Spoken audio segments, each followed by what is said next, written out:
Hello, and welcome to the Toshogu Podcast, where we break down the latest news, breakthroughs, and ideas shaping the future of artificial intelligence. Today, we are exploring a massive tectonic shift in the AI landscape. The real power and money are moving away from the companies, simply building foundation models and shifting toward the control layer, the infrastructure that routes, powers, and ultimately proves the trustworthiness of those models to the world. Let's begin. I was actually thinking about this earlier, and I feel like the best way to understand this shift is to imagine hiring a consultant. Okay, like a high-price management consultant. Exactly. Imagine you hire the most brilliant, high-priced management consultant in the world, and they hand you this revolutionary strategy that they claim will, double your revenue. Which sounds great on paper. Right. But then you ask to see their math, or you ask how they actually arrived at those conclusions, and they just cross their arms and absolutely refuse to explain it. Oh, man. Yeah, would you bet your entire company's future on an answer you literally can't verify? You wouldn't. Nobody would. And that exact scenario is basically what's playing out across the AI industry right now. Yeah, and to really grasp the magnitude of it, we have to look at where the capital is actually flowing. There's this massive market movement happening that completely redefines what we even consider to be AI infrastructure. The Bloomberg report. Yes, exactly. So Bloomberg is reporting that Stripe has finalized an agreement to acquire OpenRouter. And the number is it's over $7 billion. $7 billion. $7 billion for a company that doesn't even build its own AI models. That is just a staggering valuation. It's a massive number. And it really forces us to look closely at the software layer that dictates how we actually interact with artificial intelligence. Right, because OpenRouter is what the industry calls a routing layer. Yeah, exactly. So to put that in perspective for everyone, think about foundation models. These are those massive neural networks trained on vast amounts of data like OpenAI's GPT-4 or Google's Gemini. The big names. Right. They serve as the bedrock for countless applications. And historically, if a developer wanted to build an AI-powered app, they would have to hard-code a connection directly to one of those specific models. Using an API, right? Yep, using an API, which is essentially just the digital bridge that lets two pieces of software talk to each other. Okay, so where does OpenRouter fit into that? Well, OpenRouter inserts itself right into the middle of that transaction. It literally sits between the application you use and the foundation models powering it. So instead of wiring an app directly to Google, the developer connects to OpenRouter.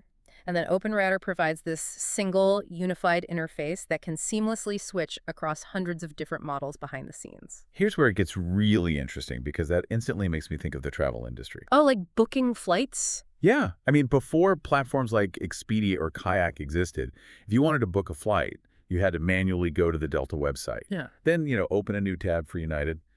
Then check American Airlines just to compare prices and schedules. Which was a total nightmare. Total nightmare. But today, you don't necessarily care which specific airline flies you to your destination. Right, you just want to get there. Exactly. You just type in where you want to go, and you expect the platform to find the fastest, most cost-effective route. It sounds like OpenRouter is essentially becoming the Expedia of AI. That is actually a perfect analogy for the user experience. But on the back end, the mechanics of what they're doing are, well, far more complex. How so? So historically, the tech industry viewed routing software as just basic middleware, just the necessary digital plumbing connecting point A to point B. Nothing glamorous. Right. But this $7 billion valuation, that signals that routing is no longer just plumbing. It has become a highly valuable strategic control point. Because they control the traffic. Exactly. The platform controlling the routing controls the demand, the pricing, and how new models are discovered by developers. And most importantly, it drastically reduces a customer's dependence on any single giant AI provider. Okay, so how does that actually work mechanically? Like, when someone submits a prompt, how is the routing software deciding where to send it if the developer isn't manually choosing? It comes down to a specific toolset they've built to basically shift leverage away from the model builders. OpenRouter has this mechanism called AutoRouter. Okay. When a prompt comes in, let's say, A user asking an app to summarize a massive 60-page legal contract autorouter analyzes that request in real time. In real time. So it's calculating on the fly. Literally on the fly. It looks at the massive context window required, calculates the token cost across dozens of available models, and checks the real-time latency or server delay of each provider at that exact millisecond. Oh, wow. Yeah, and then it automatically routes the prompt to the model that offers the best balance of cost and quality for that specific task. And they pair this with another tool called Ori-Eval. Right, and Ori-Eva handles the benchmarking, doesn't it? Yep, that's their benchmarking tool. Which makes sense, because relying on public leaderboards to figure out which AI is, the smartest, seems increasingly flawed these days. Oh, it's highly flawed. Because those leaderboards are often gamed by the AI companies themselves, right? Right. Or they test things like advanced calculus, which is completely irrelevant if your business just needs an AI to draft, like polite customer service emails. Exactly. And that is exactly how Ori-Eval operates, by completely bypassing those public test scores. So what does it test instead? Instead of looking at a generic leaderboard, Ori-Eval literally takes a company's actual proprietary daily tasks, like those specific customer service emails or internal data analysis workflows, and it runs them through 5 or 6 different models simultaneously. Oh, so it uses your real data. Yes. It measures which specific model produces the most accurate, useful answer for your exact data. So it empirically proves which foundation model performs best for your highly specific business case. Effectively stripping away all the marketing hype from the model builders. Precisely. But wait, if I look at the leverage in this relationship, don't the model makers still hold the ultimate power? What do you mean? Well, if a giant like OpenAI or Anthropic wakes up tomorrow and decides they don't want their models commoditized by a router, they could just pull their API access, right? Technically, yes. Going back to the travel analogy, if Expedia suddenly loses access to Delta, United, and American Airlines, Expedia is a dead website. Doesn't OpenRouter face that exact same existential threat? A few years ago, that would have been a fatal vulnerability. But we have fundamentally entered an era of model parity. Meaning they're all pretty much the same. Yeah, at the frontier level. There are now multiple frontier models from different companies that are incredibly capable and, frankly, virtually indistinguishable in their raw intelligence for standard tasks. So nobody has a monopoly on being the smartest anymore. Right. If a massive provider like OpenAI decided to pull their model from a routing platform like OpenRouter today, they wouldn't kill the router. What would happen? They would just instantly lose access to a massive swath of enterprise developer demand. I mean, developers despise managing 10 different APIs. They hate negotiating 10 different billing cycles and monitoring 10 different sets of rate limits. They just want one unified pipe. Exactly. And because OpenRouter owns that distribution channel and the developer relationship, they hold the leverage now. Okay, let's unpack this a bit more.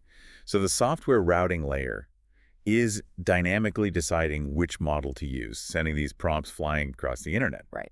But every single one of those digital decisions relies on the physical reality of a data center somewhere processing the request. Yes, the physical hardware. Right, so we are moving from virtual software choices straight into hard physical constraints. I mean, you can write the most elegant routing algorithm in the world, but it doesn't mean a thing if the servers don't have enough electricity to turn on. And this is the physical ceiling of the AI boom right here. We are watching a very distinct shift in how investors and the broader market evaluate AI infrastructure. Because they used to just look at raw spending, right? Yeah, exactly. According to recent reporting from Reuters, investors are aggressively moving away from looking at raw capital expenditure. The CapEx. Right, CapEx, which is the upfront cash spent on physical assets like AI chips. For the last 2 years, throwing billions of dollars at buying processors was basically the primary metric of success. Of hell. Now, the focus has shifted entirely toward utilization, revenue conversion, and durable earnings. It makes me think of a logistics company deciding to buy a massive fleet of, 10,000 high-performance electric delivery vans. Okay, I like where this is going. You can spend all the capital expenditure in the world buying the absolute best EV vans on the market. But if you roll them out and suddenly realize the city you operate in only has 3 charging stations, Yeah. you're in deep trouble. You're completely stranded. Right. Those incredibly expensive vans are completely useless, and they're generating zero revenue without the operational power grid to actually support them. The vans in your scenario are the graphics processing units, or GPUs, and the charging stations are the data centers? And a recent Guardian investigation into Microsoft highlighted the severe reality of this physical bottleneck. The primary constraint for hyperscalers, the massive cloud providers like Amazon, Google, and Microsoft, is no longer just acquiring the chips. It's plugging them in. It's operational capacity, yes. We are talking about physical power grids, the years it takes to get municipal permits to build utility substations, laying high-voltage copper wiring, and building the massive liquid cooling loops required so these servers don't literally melt. Wow. Though I should mention Microsoft has actively disputed parts of that Guardian analysis regarding their specific capacity. That's true. They pushed back on the specifics. Yeah. But the broader industry principle is undeniable. You cannot just magically manifest the hundreds of megawatts of electricity required to run these giant computing clusters overnight. So if operational capacity and physical electricity are the real ceilings here, what does this mean for NVIDIA? Does their massive run stall out if hyperscalers simply can't plug the chips in fast enough? Or does NVIDIA still win simply because the chips are sold? That highlights the critical difference between installed compute and usable compute. Okay, break that down. Well, NVIDIA absolutely wins in the short term when the chips are sold, obviously. But for this entire macroeconomic cycle to sustain itself, those chips must be plugged in, powered up, and generating revenue through inference. Inference being the actual processing of the prompt. Right. Inference is that real-time moment. The AI processes a user's prompt and generates a response. If hyperscalers are buying billions of dollars worth of chips but can't deploy them due to power constraints, their return on investment plummets. And if the ROI plummets, then the buying inevitably slows down. That is exactly why efficient utilization of the chips you already have plugged in is the new industry obsession. which totally explains this intense demand for reliable, accessible infrastructure. I was looking at the recent AWS GovCloud anniversary update, which really drives this home. Oh, Amazon's regulated environment. Yeah, so GovCloud is Amazon's highly regulated cloud environment built specifically for government agencies and critical enterprise workloads. And for their 15th anniversary, the major highlight was that customers now have access to over 20 authorized models through Amazon Bedrock. 20 models. 20. They are proudly offering Anthropic, Meta, NVIDIA, XAI. It's just a massive buffet of choices. Which sends a massive signal to the market.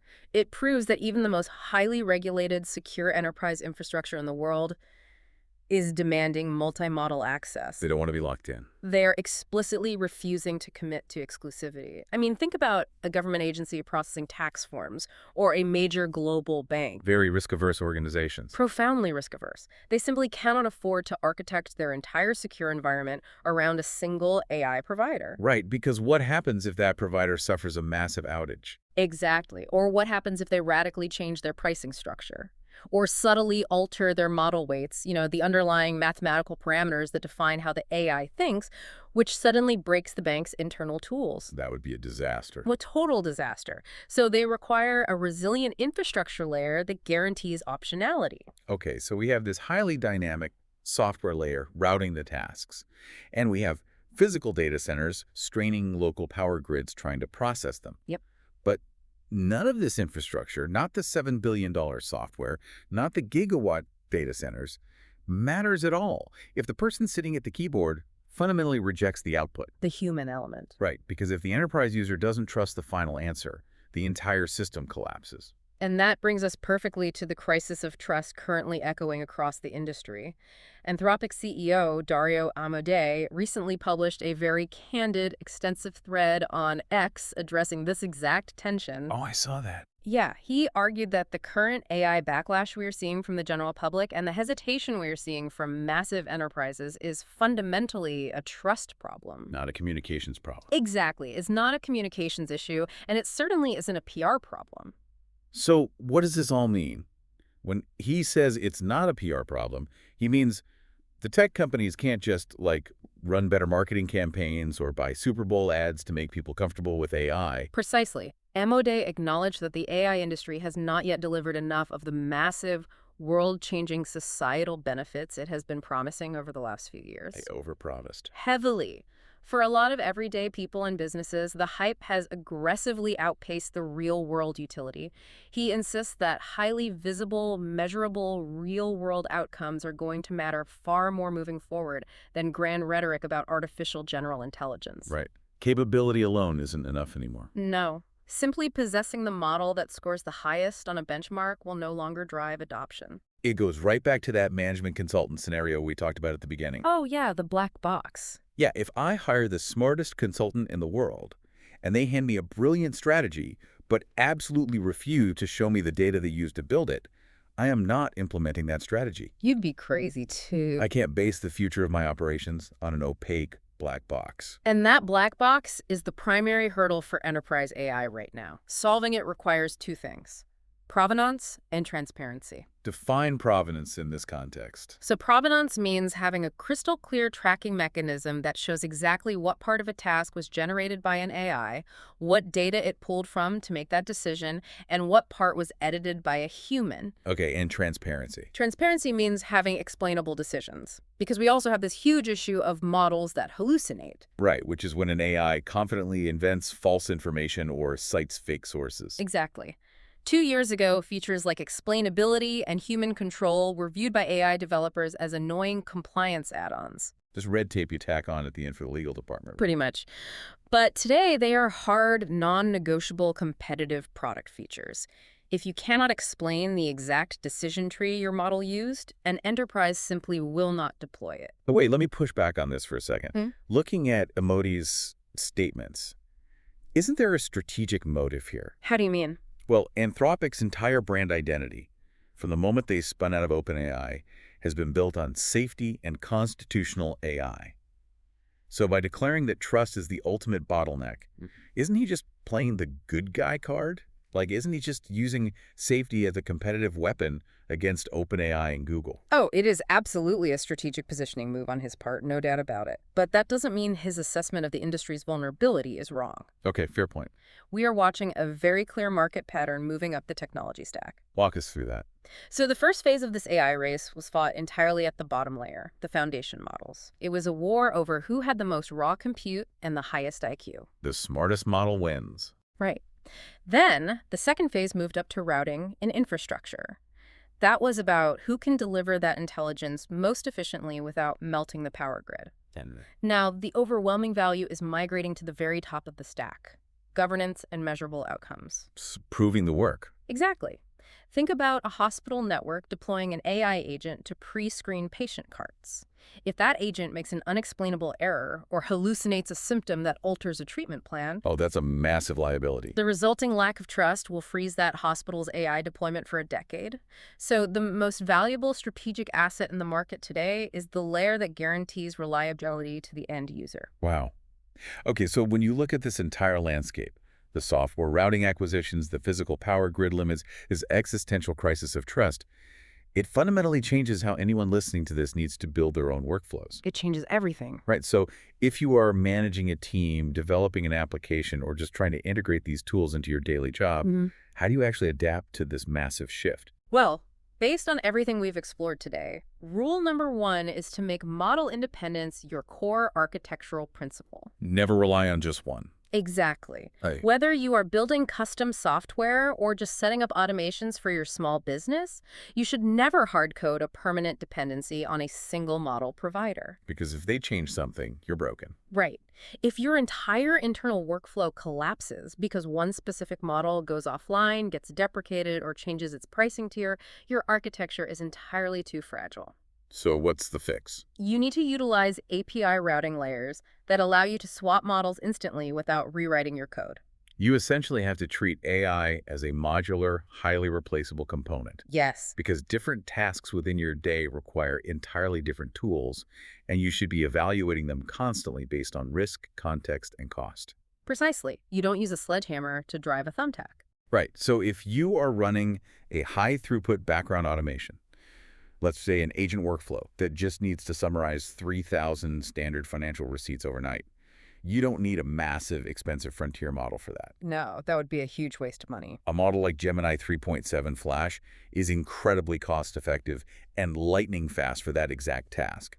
But if you have a workflow that requires complex, high-stakes reasoning, like analyzing a competitor's patent filing. right, exactly, then your internal routing should automatically direct that specific prompt to a premium, high-reasoning model. You dynamically match the tool to the task. And that brings us to rule number 2, particularly for those building AI products or content platforms. Oh, shit. Focus on provenance as your ultimate differentiator. Because everyone can generate text now. Exactly. The market is becoming entirely saturated with platforms that simply generate blocks of text or code. The novelty of generation is completely gone. So what do enterprise users actually want? They desperately want a clear, auditable trail of how human expertise interacts with that AI. It fundamentally transforms AI from this intimidating, monolithic force threatening to replace human workers into a modular, easily replaceable utility that works strictly for your outcomes. It becomes a tool, not a replacement. Right. So if you are selling software or services, the value proposition you offer your clients is no longer powered by the best AI. Right, because clients already assume you have AI. It's table stakes at this point. Exactly. Your value proposition is now selling a measurable business outcome while explicitly preserving human intelligence and oversight in the loop. The AI is simply the engine. The human expertise remains the steering wheel. The speed at which this market has matured is genuinely staggering to me. I mean, in roughly 24 months, the entire global conversation shifted from, look at this incredible magic trick, to prove to me the return on investment and demonstrate exactly why I should trust this result. It grew up fast. It did. And every facet of the infrastructure is bending to meet that demand. The massive shift away from raw chip CapEx toward demanding operational utilization. The rise of billion-dollar routing platforms like OpenRouter. Exactly. And the explicit multi-model architecture of highly secure government cloud environments. They are all pointing to the exact same reality. Which is? The future of this technology isn't just about raw power anymore. It is about orchestration, efficiency, and verifiable trust. Which leaves us with one incredibly provocative thought to consider as we wrap up. We are watching the creation of this hyper-intelligent routing layer right now. A layer designed to dynamically find the cheapest, fastest, most accurate answer for every single prompt. Right. So what happens in a year or two when foundation models become completely invisible to us? Oh, that's an interesting question. Right. Like, what happens when we log into work and we no longer know or care if we are using an OpenAI, Google, or Anthropic model because the router abstracts all those massive brands away entirely? They just fade into the background. Exactly.